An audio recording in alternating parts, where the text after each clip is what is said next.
Standard function 2, still looking at the properties of function, but we're looking at the last learning target 4, which is I can plot a line on a coordinate grid based on an equation written in slope-intercept form.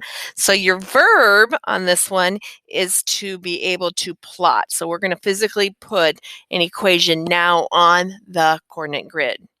So here are your 5 steps, in particular to graph the equation y equals negative 2x plus 8, but you can use these 5 steps to graph anything. So first of all, you need to make sure your equation is in the form y equals mx plus b. So if we look at our equation here, we're going to start with y equals m. So there's your value of m. X is your variable, plus b is your y-intercept. So y equals mx plus b, it is already in that form, so we don't have to worry about that. So step 1 done. Step 2, plot the b value on the y-axis. So if we look above here, the b value is 8 right here, which means so b is equivalent to 8. So we're going to come down here and plot that b value on the, notice I said y-axis because it's the y-intercept. So as we look down here, and we're just going to assume this is going by ones, so going up to 8. So there's 1, 2, 3, 4, 5, 6, 7, and 8. So there is the point 0, 8, which is the y-intercept of this problem. Number 3, we're going to convert the m, which is known as the slope.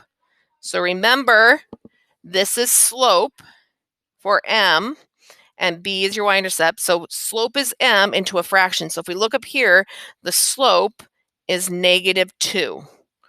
So if your slope is negative 2, we're going to put it into a fraction, which means we're going to make it look like rise over run, or those of you that like the change of the y over the change of the x. So negative 2 is what our goal is here. So to make that look like a fraction, we can go negative 2 over 1, or we can do any equivalent fraction to that. So we could put negative 4 over 2, because that reduces to 2. Or we can put negative 6 over 3, because that goes down to or reduces to negative 2. I'm just going to use the unit rate because that's normally what people use. So it says convert it to a fraction, which we have done. The last one is we're going to start extending the line from B using this slope. So remember, this is the rise. So the rise is negative 2. So if the rise is negative 2, that means we're not going to go up, but we're going to go down 2. And then your run is on the x-axis, or that change of the x is 1, and we always go to the right.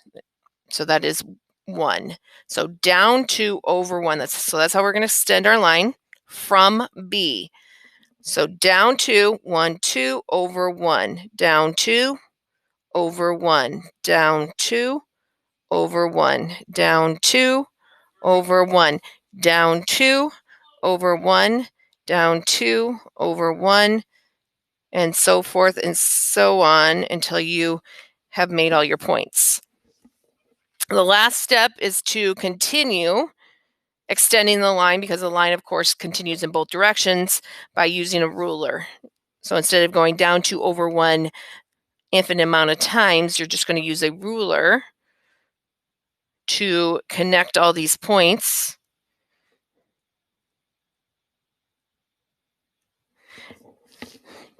And make a straight line here. And notice that if it's not a straight line, that means that you did something mathematically wrong. So you need to go back and see if you counted down or up or left or right wrong, or what mathematically happened.